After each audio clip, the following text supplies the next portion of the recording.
Hi. So ಮಂತ್ರಾಲಯ ಎಲ್ಲ ಮುಗಿಸ್ಕೊಂಡು ರಾಯರ ದರ್ಶನ ಎಲ್ಲ ಮುಗಿಸ್ಕೊಂಡು ಮೈಸೂರಿಗೆ ಫೈನಲ್ ಆಗಿ ರೀಚ್ ಆದಮೇಲೆ ಸ್ವಲ್ಪ ಟಯರ್ಡ್ ಆಗಿತ್ತು. ರೆಸ್ಟ್ ಮಾಡಿಕೊಂಡು ಹಾಗೆ ಬಟ್ಟೆ ಎಲ್ಲ ಇತ್ತು, ವಾಶ್ ಮಾಡಿದ್ವಿ.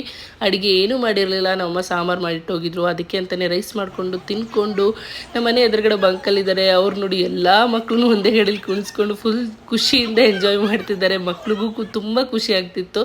ಸೊ ಇದೆಲ್ಲ ಆದಮೇಲೆ ನಾನು ಫ್ರೆಶ್ ಆದೆ. ಒಂದು ಚಿಕ್ಕ ಫಂಕ್ಷನ್ ಇತ್ತು, ಅಟೆಂಡ್ ಮಾಡೋಣ ಅಂತ ನಾನು ನನ್ನ ಸಿಸ್ಟರ್ಸ್ ಹೊರಟ್ವಿ. ಆದರೆ ಯಾರು ಏನು ಅನ್ಕೋಬೇಡಿ, ನಾವು ಹೆಲ್ಮೆಟ್ ಹಾಕಿಲ್ಲ, ಸ್ವಲ್ಪ ಹತ್ತಿರದಲ್ಲೇ ಇತ್ತು ಅಂದ್ಬಿಟ್ಟು ಹೆಲ್ಮೆಟ್ ಏನು ಹಾಕಿರಲಿಲ್ಲ, ಹಾಗೆ ಹೊರಟ್ವಿ. ಎಲ್ಲಿಗೆ ಹೋಗ್ತಿದ್ದೀವಿ ಅಂತ ನನ್ನ ತಂಗಿ ಹೇಳ್ಕೊಡು ಹೋಗ್ತಾಳೆ. ಎಲ್ಲಿಗೆ ಹೋಗ್ತಿದ್ದೀವಿ ಅಂದರೆ ಇವತ್ತು ಒಂದು ಸ್ಪೆಷಲ್ ಡೇ ಇದೆ. ಸೊ ಅದನ್ನು ಅಲ್ಲೋಗಿ ತೋರಿಸ್ತೀನಿ. ಅಲ್ಲಿವರೆಗೂ ವಿಡಿಯೋನ ಸ್ಕಿಪ್ ಮಾಡಿದೆ, ಕೊನೆವರೆಗೂ ನೋಡಿ. ಇವತ್ತು ನನ್ನ ಫ್ರೆಂಡ್ ಮನೇಲಿ ಕೃಷ್ಣನ್ ಕುಣಿಸಿದ್ರು. ಅಂದರೆ ಇವತ್ತು ಕೃಷ್ಣನ ತೊಟ್ಲಿಗೆ ಹಾಕಿದ ದಿನ ಅಂತೆ. ಸೊ ಅದಕ್ಕೆ ಅವರು ಈ ದಿನನ ಸೆಲೆಬ್ರೇಟ್ ಮಾಡ್ತಾರೆ. ಹಾಗೆ ಕೃಷ್ಣನ ನೋಡಿಕೊಂಡು ಜಪ ಮಾಡಿಕೊಂಡು ಎಲ್ಲ ಮುಗಿಸ್ಕೊಂಡು ಸ್ವಲ್ಪ ಪ್ರಸಾದ ಎಲ್ಲ ತಿನ್ಕೊಂಡು ನಾವು ಎಂಜಾಯ್ ಮಾಡಿಕೊಂಡು ಕೃಷ್ಣನಿಗೂ ಕೂಡ ಹಾಡು ಹೇಳಿ ಜೈ ಶ್ರೀ ಕೃಷ್ಣ ಅಂತ ಹೇಳ್ತಾ ಇವತ್ತಿನ ಮುದ್ದಾಗಿ ನಾವು ಬೆಣ್ಣೆ ತಿನ್ನೋ ಕೃಷ್ಣ ಚೆನ್ನಾಗಿದ್ದ. ಸೊ ಎಲ್ಲ ಎಂಜಾಯ್ ಮಾಡಿದ್ವಿ, ಹರಟೆ ಹೊಡೆದ್ವಿ. ಅದಾದಮೇಲೆ ಮನೆ ಕಡೆ ಹೊರಡ್ಬೇಕಾದ್ರೆ ನೋಡಿದ್ದೀರಾ ನಮ್ಮ ಮೈಸೂರಲ್ಲೆಲ್ಲ ಲೈಟಿಂಗ್ ಸ್ಟಾರ್ಟ್ ಆಗಿದೆ. ಕ್ಯೂಟಾಗಿ ಕಾಣಿಸಿದೆ ಮೈಸೂರು.